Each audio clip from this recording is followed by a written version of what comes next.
So there's sort of two things to look at. One is who as an individual is contributing to the candidates. And, for those listening, we've got the mayoral race in Poway, we've got D1, we've got D3. So who as just an individual is giving money to these candidates.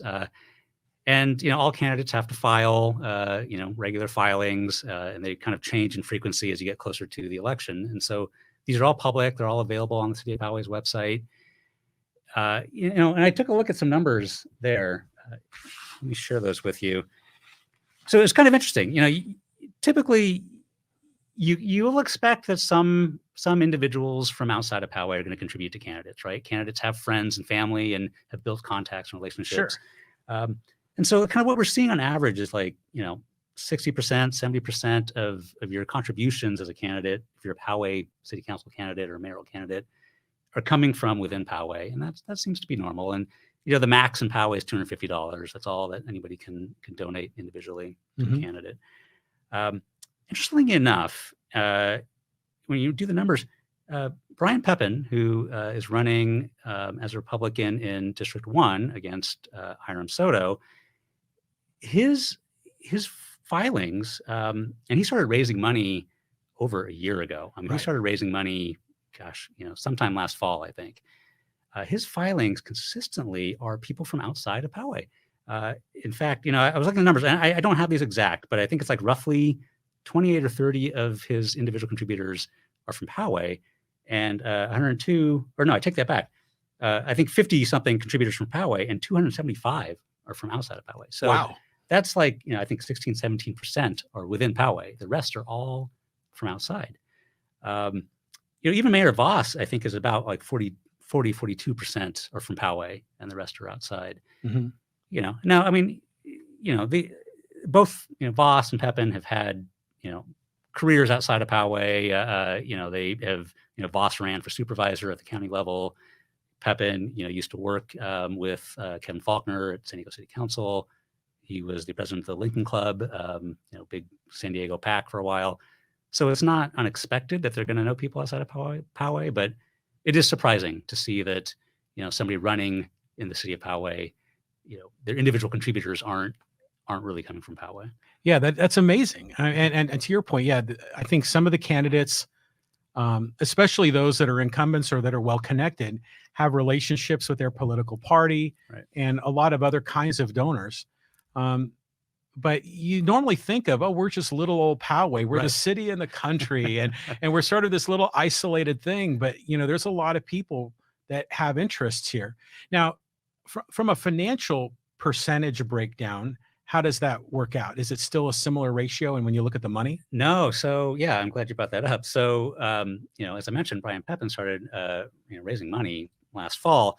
By the end of last year, when his first filing, I think he had to do in January of this year, it shows all the money he raised, in I think several months previous. He'd already raised $40,000 at the beginning of 2022. This is before most other candidates even announced that they were running.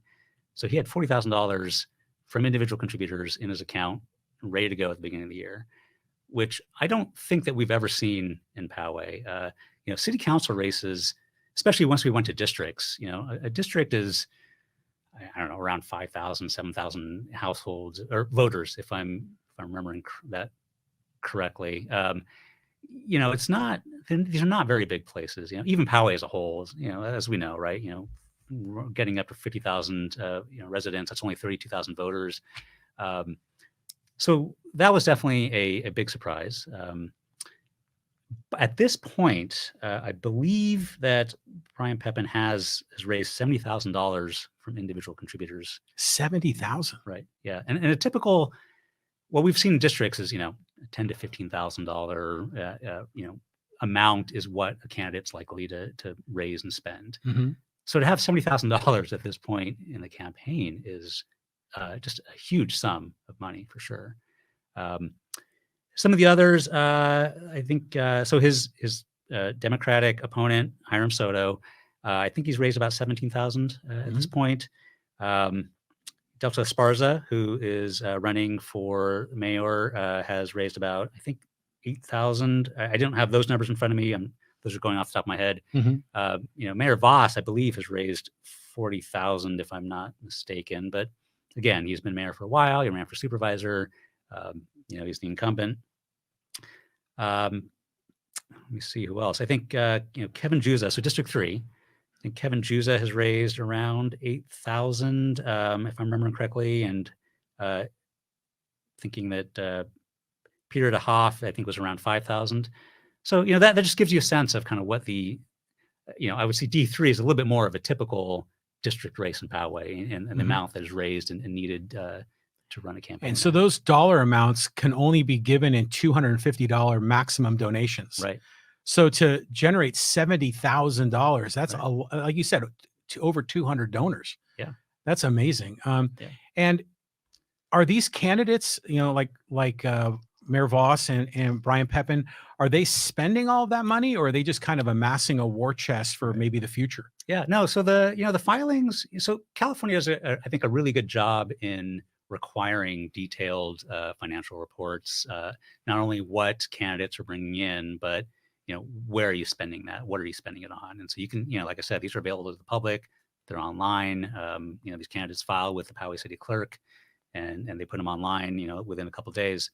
So again, this is off the top of my head. I don't have those numbers in front of me, but I believe that Brian Pepin has spent quite a bit of that. He may have I don't know, don't quote me, $20,000 remaining for the last little bit of the campaign, which it's kind of funny to say once I hear it out loud, right? If I had $20,000 for a district campaign, that might be all I was going to raise. So to have that left over for a week and a half is, well, that's like 2.5 to 3 times the amount that some of these other candidates have. Exactly. Yeah, that's amazing. Yeah.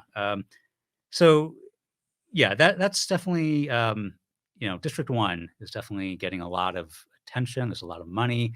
And so what do they do with this money? Well, mailers, digital ads, text ads. I think a lot of people in District 1 have received text messages from the campaigns.